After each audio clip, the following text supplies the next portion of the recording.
एक बार मेरे विशाख भंडारा लगा दिया। जय भीम। भारत के बाबा भगवान बुद्ध से लेकर के सम्राट अशोक, सम्राट ये भगवान बुद्ध, सम्राट अशोक, संत कबीर, संत गाडगे, ज्योतिबा फूले, साहूजी महाराज, बाबा साहब डॉक्टर अम्बेडकर, पेरियार रामा स्वामी नायकर, झलई सिंह यादव, अध्यक्ष रामचंद्र वर्मा, जगदेव बाबू, मनोहर काशीराम साहब, ये हमारे बाबा हैं। इन बाबाओं का जयकारा करके हमको आगे बढ़ना होगा। इसलिए आप लोग मेरे साथ एक नारा और लगा दीजिए, भारत बाबा की। वो घटना घटित हो गई होती कि हम लोग हैं ऐसे दीवाने, दुनिया को बदल कर मानेंगे, जो लक्ष्य अपना पूरा हो उस वक्त तसल्ली। आज आप सभी को नववर्ष की मंगल कामना देते हैं।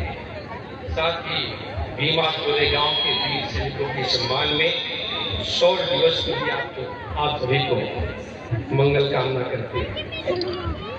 साथ ही दुनिया के महानतम बौद्ध राजा सम्राट अशोक को नमन करते हैं, और जिसने बहिरों को कान, गूंगों को जवान, शोषित पीड़ित मानवता को ज्ञान, गांधी को प्राणदान, माँ कस्तूरबा को पतिदान देने के साथ ही साथ इस देश को समता, न्याय, दुख, दया, मैत्री, करुणा पर आधारित गणतांत्रिक सर्वोच्च संविधान दिया, और इस भटके हुए भारत को बौद्ध धर्म की प्रेरणा महान दिया। ऐसे मसीहा परम पूज्य बोधिसत्व बाबा साहब डॉक्टर अम्बेडकर को हम सादर नमो बुद्धाय।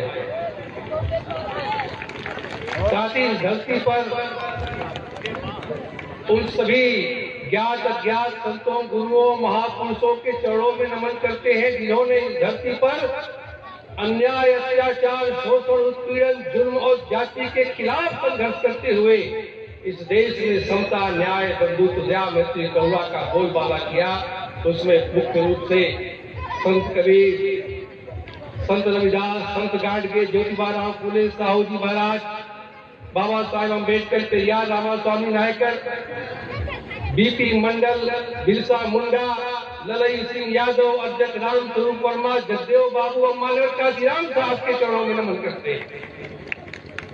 आज यहाँ भगवान बुद्ध के उस संदेश कि चरत विक्रमे चारिकम, बहुजन हिताय, बहुजन सुखाय, लोकानुकंपाय। हे भिक्षुओं, बहुजन के हित के लिए, बहुजन के सुख के लिए, लोक पर अनुकंपा के लिए चलते रहो, चलते रहो। भगवान बुद्ध के उस संदेश को चरितार्थ कर रहे आज हमारे मुख्य अतिथि, मुख्य वक्ता, अंतर्राष्ट्रीय बौद्ध शोध संस्थान के अध्यक्ष, पूर्व राज्य मंत्री, धम्मा लर्निंग सेंटर के अध्यक्ष, परम पूज्य भंते चंद्रमा जी को हम सादर वंदन कहते हैं।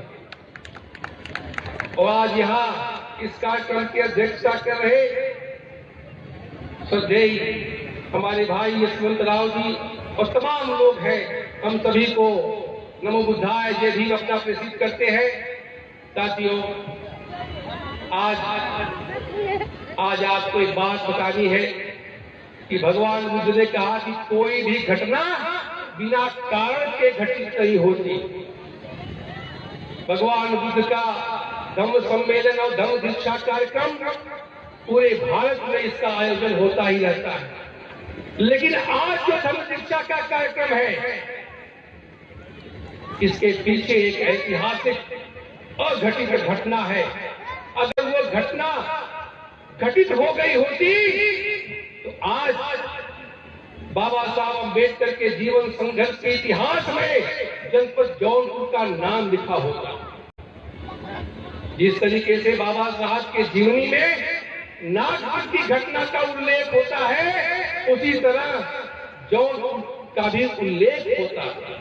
आज जनपद जौनपुर एक पवित्र बौद्ध तीर्थ स्थल बन गया होता, लेकिन दुर्भाग्य से वह घटना घटित नहीं हो पाई।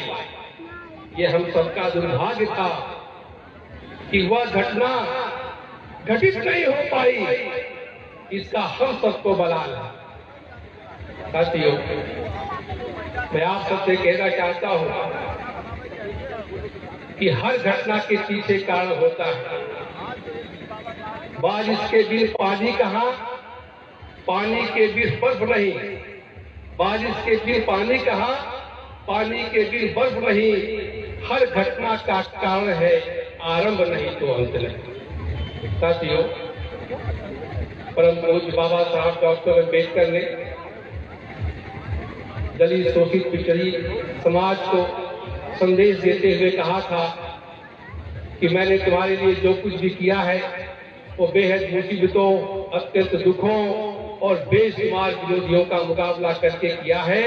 आज जो ये कारवां है मैं इसे बड़ी मुसीबतों के साथ लाया हूँ। तुम्हारा कर्तव्य है कि यह कारवां सदैव आगे ही बढ़ता रहे। अगर मेरे अनुयायी इसे आगे न बढ़ा सके तो इसे यहीं पर रोक दे, पर किसी भी कीमत पर इसे पीछे न जाने।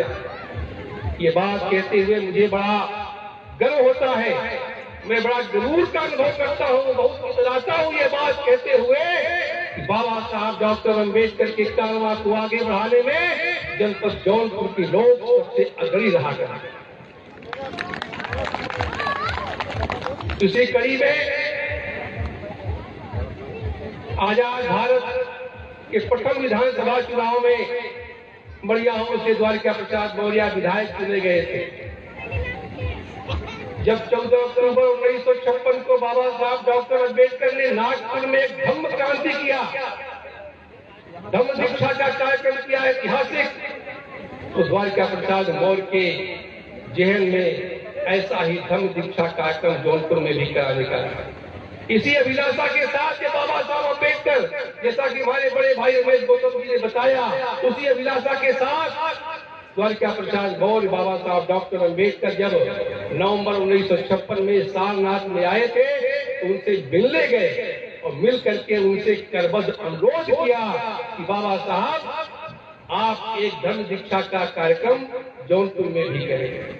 बाबा साहब ने उनके अनुरोध को स्वीकार कर लिया और यहाँ जौनपुर में 22 दिसंबर 1956 को जौनपुर में आने का निश्चय कर लिया और यहाँ तैयारियां शुरू हो गई थी। लेकिन ये हम सबका दुर्भाग्य था कि 6 दिसंबर 1956 को बाबा साहब डॉक्टर अम्बेडकर हम सबके बीच से चले गए। वो कार्यक्रम अधूरा रह गया, वो कार्यक्रम नहीं हो सका। लेकिन कुछ अरसे के बाद पूज्य भंते चंद्रिमा और मेरे पिता पारसनाथ मौर्य ने पहल किया और भारतीय बौद्ध महासभा उत्तर प्रदेश की जनपद इकाई जौनपुर के जो ये लगनशील पदाधिकारी हैं, इनके मजबूत इरादों के कारण बाबा साहब का वह संदेश व कारवां आज जनपद जौनपुर के कोने कोने में प्रति वर्ष हर साल धम्म दीक्षा का कार्यक्रम मनाया जाता है। मैं ये बात कहना चाहता हूँ कि भारतीय बौद्ध महासभा उत्तर प्रदेश की जनपद जौनपुर इकाई बाबा साहब डॉक्टर अम्बेडकर के कारवां को आगे बढ़ाने वाली संस्थाओं की सूची में यही कारण है कि बाबा साहब अम्बेडकर के कारवां को आगे बढ़ाने वाली संस्थाओं की सूची में अपना पहला स्थान रखते। आज हम सभी लोग पूज्य भंते चंद्रिमा जी के भी बहुत आभारी हैं कि वो हर साल हर प्रतिवर्ष बाबा साहब डॉक्टर अम्बेडकर के रूप में हमारे बीच में आकर के हम सबको दीक्षित करने का उपकार करते। साथियों, परम पूज्य बाबा साहब डॉक्टर अम्बेडकर के आंदोलन को आगे बढ़ाने के लिए आज से 20 साल पहले, क्योंकि मुझे पारिवारिक संस्कार ही वही मिला था, आज से 20 साल पहले मैंने अम्बेडकर टुडे नाम की एक पत्रिका का संचालन शुरू किया था। इसमें से शायद कुछ लोग जानते हो। उस अम्बेडकर टुडे पत्रिका जनपद जौनपुर में हो रही थी प्रकाशित। उसमें इतना लगनशीलता से काम किया गया कि जनपद जौनपुर से प्रकाशित पत्रिका पूरे भारत के बहुजन समाज में लोकप्रिय हो गई। और उस पत्रिका के कार्यों को देख करके उत्तर प्रदेश की तत्कालीन मुख्यमंत्री आदरणीय बहन कुमारी मायावती जी ने मुझे 15 मार्च 2008 को, यानी आज से करीब 14-15 साल पहले, मुझे माननीय काशीराम जी सामाजिक परिवर्तन के राष्ट्रीय पुरस्कार से सम्मानित किया। बाबा साहब डॉक्टर अम्बेडकर के कारवा को आगे बढ़ाने के लिए उसी क्रम में अम्बेडकर टुडे पत्रिका का भी एक रोल है। उसी पत्रिका में जब मैंने पत्रिका को शुरू किया तब चूंकि मैं अपने पिता के मुख से बराबर सुनता रहता था जौनपुर के बारे में। जौनपुर में बहुत आंदोलन हुआ बाबा साहब अम्बेडकर को कारवा को आगे बढ़ाने में। जो लोग यहाँ पुराने लोग होंगे, जैसे एक जीवित लोग हैं हमारे परम पूज्य पिता तुल्यमानी पारसनाथ गौतम जी, हमारे पिताजी के साथ जेल गए थे 1978 में। जो लोग पुराने लोग हैं वो लोग जानते हैं कि जनपद जौनपुर में बाबा साहब डॉक्टर अम्बेडकर के कारवा को आगे बढ़ाने में उस समय एक भीम दीवानों की टीम चला करती थी और मन में उमंग उत्साह लिए तमाम झंझावात परिस्थितियों को झेलते हुए एक गाना था। पहले हमारे पिताजी गुनगुनाया करते थे कि हम लोग हैं ऐसे दीवाने, दुनिया को बदल कर मानेंगे, जो लक्ष्य अपना पूरा हो उस वक्त तसल्ली पाएंगे, ऐसे तो नहीं करने वाले, हम भूख को ही मर जाएंगे। नफरत के शोले जो दिल में है हम उसको बुझा कर मानेंगे। उस समय की चीज थी। उस समय बाबा साहब डॉक्टर अम्बेडकर के परिनिर्वाण के 13 वर्ष के बाद ही इन लोगों की टीम सक्रिय हो गई थी और उसी समय इन लोगों ने चिन्हा खींच दिया था। मेरे पिताजी बराबर कहा करते थे कि लड़ाई चिन्हा खींच करके होनी चाहिए, एक तरफ घोषित तो दूसरी तरफ घोषित होनी चाहिए, स्पष्ट होना चाहिए, कोई मिलावटी बात नहीं होनी चाहिए। लड़ाई चिन्हा खींच करके होनी चाहिए और एक धारा होनी चाहिए, अपने धारा अपने महापुरुषों की होनी चाहिए। जो धारा, एक धारा मनु की है तो एक धारा बुद्ध की है, एक धारा द्रोणाचार्य की है तो दूसरी धारा एकलव्य की है, एक धारा श्रवण परंपरा की है तो दूसरी धारा, एक धारा आश्रम परंपरा की है तो दूसरी धारा श्रवण परंपरा की, एक धारा जटाधारियों की है तो दूसरी धारा हमारे बौद्ध भिक्षुओं की, एक धारा अन्याय अत्याचार शोषण उत्पीड़न जुल्म और जाति करने वालों की है तो दूसरी धारा समता न्याय मृत्यु करुणा की भावना से लैस है। एक धारा रावण का पुतला दहन करने वालों की है तो दूसरी धारा अशोक धर्म विजय दिवस मनाने वाले हैं। हमें एक धारा चुनते हैं। उसी समय इन लोगों ने 1969 में ही एक धारा चुन लिया था अपने महापुरुषों का और उसी धारा पर चल करके बाबा साहब डॉक्टर अम्बेडकर के कारवा को आगे बढ़ाने के लिए जान की बाजी लगाकर भी चलते थे। 1969 में जब ये बाबा साहब अम्बेडकर ने जब अपने साहित्य में लिखा किताब में, इस देश में समता न्याय बंधुत्व और दया मैत्री करुणा का एक ही युग आया था, वो था मौर्य युग, यानी बौद्ध राजाओं का युग। बाबा साहब डॉक्टर अम्बेडकर ने लिखा है कि जो ये दशानन है, जो रावण का पुतला फूका जाता है, ये कोई और नहीं, ये वही 10 बौद्ध राजाओं का। उसी समय से उन लोगों ने प्रण कर लिया कि हम जनपद जौनपुर में रावण का पुतला दहन नहीं होने देंगे। रावण का पुतला दहन न करने के पीछे केवल यही कारण था कि कम से कम अपने लोगों में कुछ जागरूकता तो आ जाए। इन लोगों ने तय कर लिया और स्टेशन से चल करके जुलूस निकाल करके जब ये बाबा साहब अम्बेडकर ने जब साहित्य पढ़ करके जब जान गए कि हमारा असली महापुरुष कौन है, तब उन लोगों ने प्रण किया। स्टेशन से नारा लगाते हुए चले गए कि महामानव रावण की जय, वैज्ञानिक रावण की जय, समतावादी रावण की जय, जो रावण को जलाएगा वो खुद ही जल जाएगा, भीम सेना जिंदाबाद। उस समय इन लोगों ने भीम सेना बनाई थी। चलते चले जा रहे थे, बीच में कोतवाल ने रोक दिया, बहस हुई और शांति भंग के उसमें चालान करके इन लोगों को जेल भेज दिया गया। और ये लोग भी दीवाने थे, जेल में जा रहे थे तो कीर्तन कर रहे थे, भीम कीर्तन कर रहे थे, रावण कीर्तन कि जय जय रावण जय ऐ रावण, जय जय तुम कर्ण पर पावन, जय जय विघ्न विनाशक रावण, जय जय मंदोदरी पति पावन, रावण मन बस एक विचारा, रावण का मतलब 10 बौद्ध राजा। रावण मन बस एक विचारा, अपना आप ही बनो सहारा। रावण की अति सुंदर नीति, मानो मानो बेबसी। ये कीर्तन करते हुए लोग जीवित रहे। 1 महीना तक ये लोग जेल में रहे। 13 अक्टूबर 1969 पुणे जेल में गए। 13 नवंबर 1969 को जेल से रिहा हुआ। लेकिन ये संदेश दे दिया कि अपने महापुरुषों के रास्ते पर चलने पर जितनी भी कठिनाई आएगी हम झेलेंगे। ये इन्हीं लोगों की नींव है। नींव डाला था उस समय, बड़ी विपरीत परिस्थितियां थी, बहुत ही झंझावात परिस्थितियां थी, लेकिन इन लोगों ने उस दौर में, आज 1969 का मतलब यहाँ से करीब 55, 53, 54 साल पहले की बात। उसी समय इन लोगों ने प्रण कर लिया कि हम जनपद जौनपुर के कोने कोने में भीम कारवां को आगे बढ़ाएंगे। और इन लोगों ने काम किया उस समय। और जेल से निकलने के बाद ये लोग जगह जगह घूमते रहे, प्रचार करते रहे, काम करते रहे। तो ये जनपद जौनपुर की धरती है। उसी समय आपने कहा, उसी समय जय भीम का उद्घोष ये होना शुरू होगा। उसी समय 1969 से जनपद जौनपुर में जय भीम का अभिवादन शुरू हुआ। आज तो बहुत से लोग ऐसे हैं जो जय भीम कहते हैं सांसद विधायक बनने के लिए, लेकिन कोई इन लोगों के हृदय से पूछे जय भीम का मतलब क्या होता है। कुछ लोग हैं जो सांसद और विधायक बनने के लिए जय भीम करते हैं, लेकिन कुछ लोग ऐसे हैं जो सामाजिक परिवर्तन करने के लिए जय भीम कहते हैं। इसलिए अगर सामाजिक परिवर्तन में हिस्सेदार बनना है तो असली नकली की पहचान होनी चाहिए। जो लोग खाली सांसद विधायक बनना चाहते हैं वो असली जय। मेरे धर्म बंधुओं, 1973 की बात है। दिलशाद अहमद थे उर्दुआ बाजार के।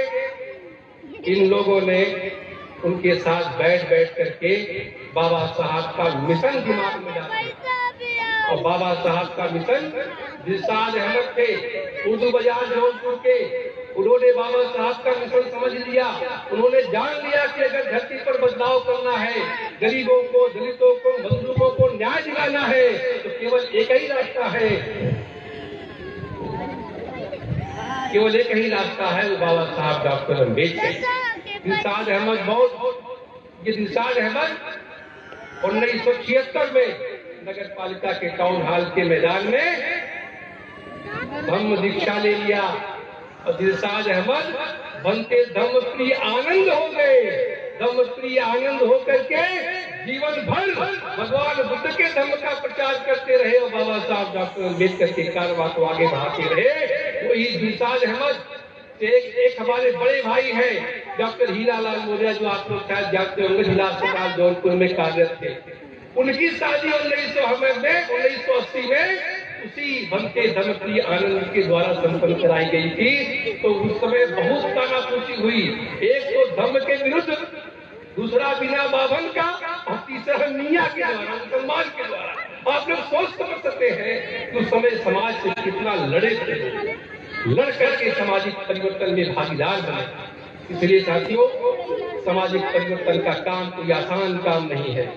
जय भीम अगर बोलिए पूरी ताकत के साथ बोलिएगा। जय भीम में बहुत ताकत शब्द है। इसलिए क्योंकि ये पत्र आ गया है, आप सबके बीच में हम फिर कभी आएंगे और बात करेंगे, ढेर सारी बात करेंगे, अपने पिता के दौर के संघर्षों की बात करेंगे। और ढेर सारी दास्तान है जो हम लोगों को सुनाया करते थे। और अम्बेडकर टुडे पत्रिका में बार बार वो चीज प्रकाशित होती रहती थी। जो लोग अम्बेडकर टुडे पत्रिका पढ़ते रहे होंगे उनको शायद चीज मालूम होगा। आखिरी बात करके मैं अपनी बात समाप्त करूंगा। जो लोग यहाँ भारत माता की जय, भारत माता की जय करते हैं, उनसे पूछना चाहिए, बताओ भारत माता का जयकारा कराने वालों ने आपका आरक्षण लूट लिया, आपका मान सम्मान सब लूटते चले जा रहे हैं। क्योंकि भारत माता वालों के चक्कर में न पड़ करके हमें भारत के बाबा का ख्याल रखना चाहिए। भारत माताओं के चक्कर में भाई माता शब्द मान लिया आ जाता है तो माता शब्द प्रेम, ममता, दया, करुणा का शब्द होता है। एक बार बोल देना चाहिए, लेकिन पूछना चाहिए कि बताओ भारत के माता का जय कहते हो कि भारत के बाबा का नाम क्यों नहीं लेते? उनसे कहना पड़ेगा कि भारत के बाबा भगवान बुद्ध से लेकर के सम्राट अशोक, सम्राट भगवान बुद्ध, सम्राट अशोक, संत कबीर, संत गाडगे, પછી જ્યોતિબા ફૂલે, સાહોજી મહારાજ, બાબા સાહેબ, ડોક્ટર આંબેડકર, કલ્યાણરામ સ્વામી નાયક, झलई सिंह यादव, अशोक राम स्वरूप वर्मा, जगदेव बाबू, मनोज काशीराम साहब, ये हमारे बाबा हैं। इन बाबाओं का जयकारा करके हमको आगे बढ़ना होगा। इसलिए आप लोग मेरे साथ एक नारा और लगा दीजिए, भारत बाबा की, भारत बाबा की, भारत बाबा की। बहुत बहुत धन्यवाद, बहुत बहुत